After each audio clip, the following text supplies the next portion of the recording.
A man who's working with such intensity and commitment is not working for not producing result. The problem is, you heard what Krishna said through the words of a king's servant. Whatever you wish to do in your life, you have goals. Whether it's art, music, spirituality, politics, business, you think you will do anything significant. That's all he's saying.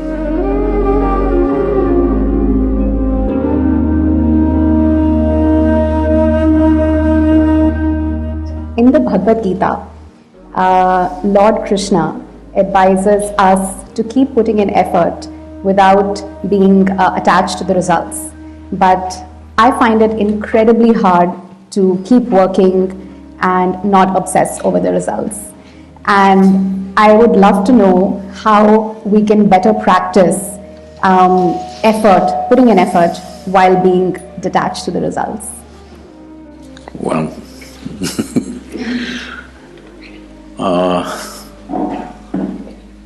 I am not in any way well studied about any scripture.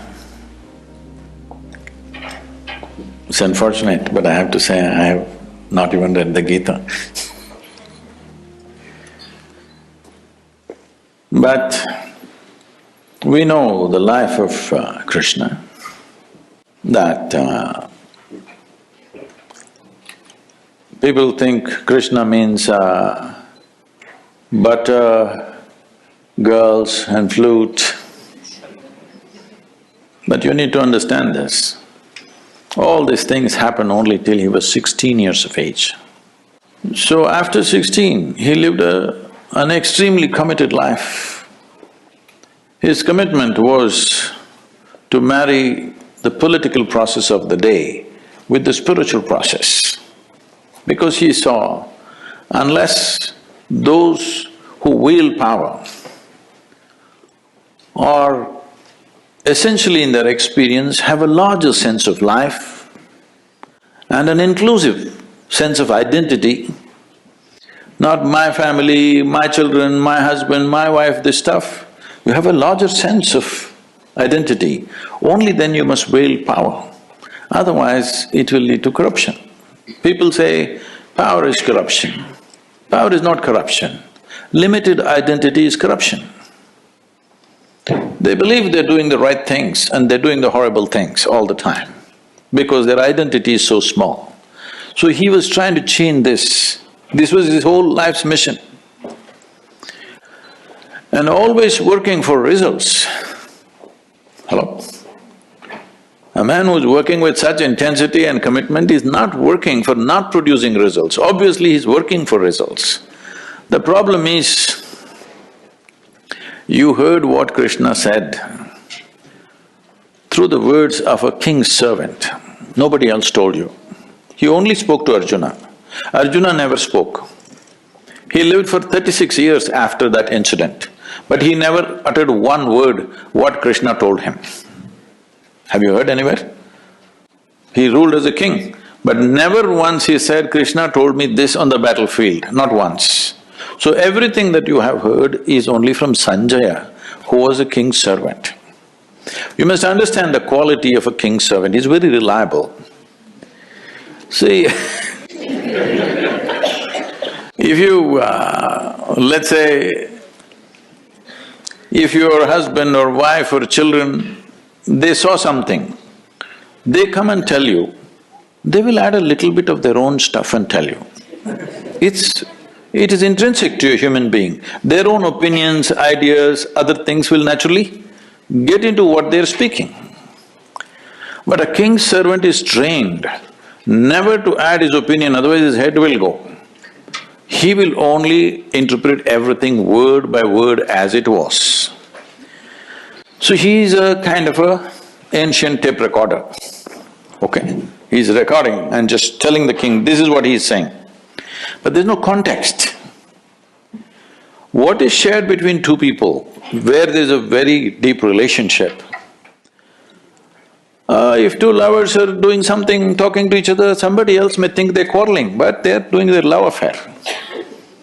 So this is a love affair between Krishna and Arjuna because they know each other very intimately. So he's speaking a certain language So as king's servant takes word by word without knowing the context or understanding what it is, the experiential dimension of what it is, and he's saying, so having said that, see, essentially it is just this, whatever you wish to do in your life, you have goals. What kind of goal will you set up? Right now you're in the university. What kind of goal will you set up? What you already know, you will exaggerate that a little bit and think it's a big goal in your life. Generally, people call this an ambition, I call this a constipation. Because you're trying to handle life little by little, just like constipation. If you have a goal, your goal cannot be something absolutely new, it is only an exaggeration of what you already know, yes or no? Can you think of a goal that you simply don't know? How is it even possible? So, what he is saying is, there is a direction we have taken, but you have to be dedicated to the process, otherwise goal will just be hallucination. If you do one thing right now, just don't take this one breath, take the other breaths, let me see. I can't do it. That's all he's saying. He's saying without taking this step properly, you hallucinate about the goal, what is the point? In yoga we say this very simply. We say if you have one eye on the goal, you have only one eye to find your way, it's inefficient, that's all. So he's just talking about in a battle, if you're inefficient, it is not that you won't get your increment or promotion, you just get dead. Hello? In a battle, if you're inefficient, you think you will just lose your marks or something? A grade you will lose, is that what it is? No, you will be buried that evening. So he is telling him, because Arjuna is talking about how to kill all these people and me become a king, he says, you will not become a king yet. You need to shoot this guy in front of you now, properly. Otherwise, you… not the king, you will be buried today evening. That's all he's trying to tell him. Is it wrong? So, every year in the month of November, we have a business event. So, 200 CEOs were there last year also, this November it's coming again. And they just look at how seamlessly Isha Foundation functions, variety of activity, all volunteers. Volunteers means what? Nobody's trained for the job. They are super dedicated, but they're not trained for the job. And you can't fire them because they're volunteers. If you hired them, you can fire them. They're volunteers, how to fire them, you can't. So they looked at this and said, Sadhguru, we pick up the best from IITs and IIMs and all this stuff, but you're just doing with volunteers and your organization functions better than our companies, how is it? I said, see, all of you are dedicated to the goal. Here, I have continuously instilled in people that you're absolutely devoted to the process.